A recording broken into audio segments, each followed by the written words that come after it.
ഭഗവാന്മാരെ രക്ഷിക്കട്ടെ. ഭഗവാന്മാർക്ക് പല പ്രകാരങ്ങളെയും ഉണ്ടാക്കുന്ന ദോഷങ്ങൾ ആധ്യാത്മികങ്ങളായി, ആദിഭൗതികങ്ങളായി, ആദിദൈവികങ്ങളായി, ഇങ്ങനെ വിവിധങ്ങളായിട്ടുണ്ടാകുന്ന സങ്കടങ്ങളെ അസകലം തന്നെ യഥാവയപുരത്തിങ്കൽ കളഞ്ഞ് ഇഹലോകത്തിങ്കൽ സൗഖ്യത്തെയും പരലോകത്തിങ്കലേക്ക് ശ്രേയസ്സായിരിക്കുന്ന മോക്ഷത്തെയും പ്രാപിപ്പിക്കുക. ആരുമല്ലോ രക്ഷയുടെ പൂർത്തിയാക്കുന്നത്.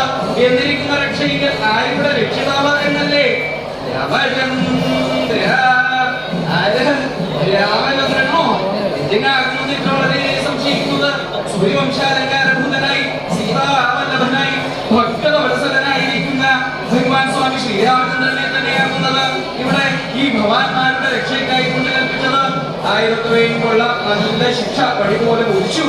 ഇത്ര രക്ഷാസാമർത്ഥ്യം ഉണ്ടായിട്ട് തന്ത്രിവടിയെ പോലെ മറ്റാരും തന്നെ ഇല്ലായെങ്കിലും അപൂർണമെല്ലാം ഇരിക്കുന്ന രാമചന്ദ്രൻ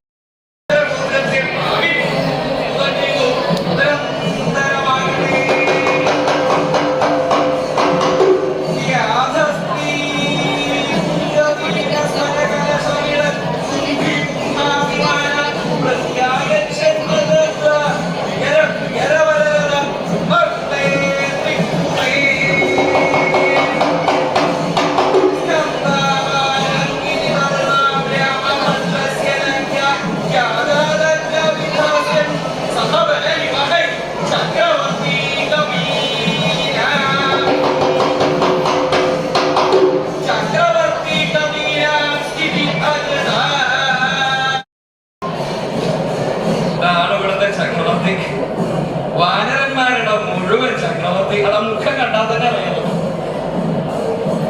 സുഗ്രീവൻ എന്താ ചെയ്തത്? സുഗ്രീവൻ അവിടെ ഇരുന്നോളൂ, ഇരുന്നോളൂ, വേഗം ഓടിക്കിടി ഇരുന്നോളാം. സുഗ്രീവൻ അവിടെ സ്ഥിതി ചെയ്തു. അങ്ങനെ വല്ല പറയേണ്ട ആവശ്യമുണ്ടോ? ഒരാൾ ഇരുന്നു എന്നുള്ള കാര്യം ഇപ്പൊ ഗെയിമായിട്ട് പറയേണ്ട ആവശ്യമുണ്ടോ? അതൊക്കെ കാലക്കൂട്ടി നേരത്തെ കുറയണമെന്ന് ഇരുന്നിട്ടുണ്ടോ? വല്ല പ്രയോജനം ഉണ്ടാകുമെന്ന്. പ്രയോജനം ഉണ്ടായിട്ടൊന്നുമില്ല. നമ്മളെ സേതുവല്ല, സേതുണ്ടാക്കി. സേതു സമുദ്രം ചെറ കിട്ടി. ചെറയുടെ കാര്യമൊന്നും പറയാത്തത് നമ്മുടെ വലിയൊരു ചെറയുടെ വല്ല പ്രയോജനം യാതൊരു പ്രയോജനമില്ല.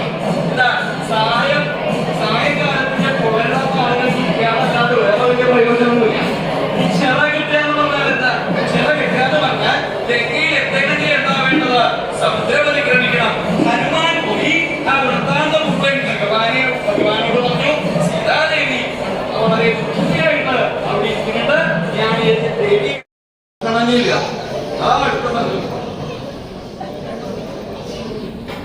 ഇതുവരെ ആരും വന്ന കാര്യം ശ്രദ്ധിക്കുന്നില്ല. ചിലതിനെ കണ്ടില്ല. വാനരന്മാരെല്ലാവരും ഓരോ പ്രവൃത്തികളിലാണ് വ്യാപൃതരാവാൻ തുടങ്ങി. അപ്പൊ ഭഗവാന് തോന്നി എന്താ ഇത് വാനരന്മാരുടെ ഒരു പൊതു സ്വഭാവമാണ്. അവരിങ്ങനെ ഓരോ ക്രീഡകൾ നടത്തിക്കൊണ്ടിരിക്കാം. ഇങ്ങനെ ആയിക്കഴിഞ്ഞാൽ യുദ്ധം തുടങ്ങണ നേരാകുമ്പോഴത്തേക്ക് സുഗ്രീവൻ ഇവിടെ വന്ന് നിന്നൂല്ലേ?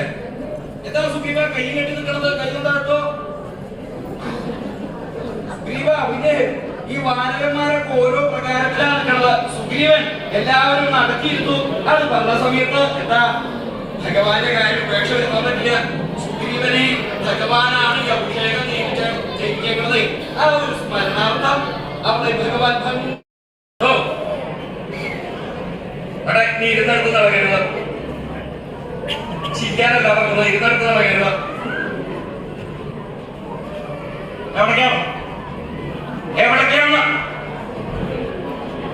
ഈ ഉണ്ണാമനൊക്കെ എവിടെന്നാ ചാടി പുറപ്പെടുന്നത്? ഇരുന്നെടുത്ത് നടക്കരുത്. മനസ്സിലായോ?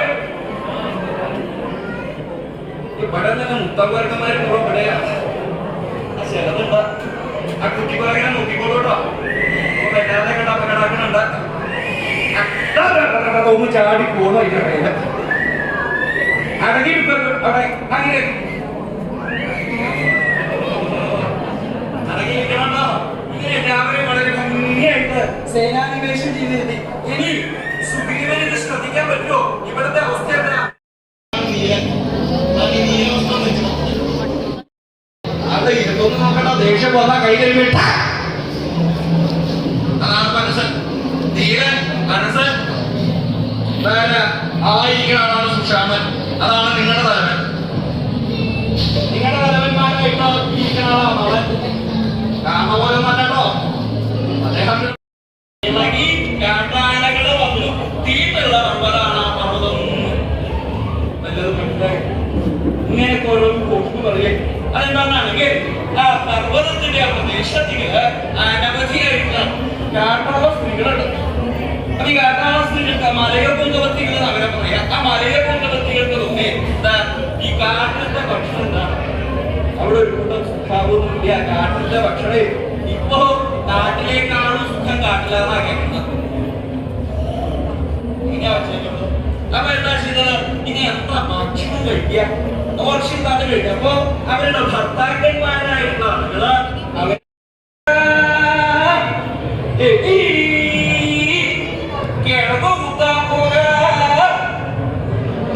എന്താ ഇവിടെ ഇങ്ങനെ താടിക്ക് നീ കൊടുത്ത് കിടന്ന് നീ എന്റെ കൂടെ പോരുണ്ടോ കഴിഞ്ഞുകൂട്ടാൻ?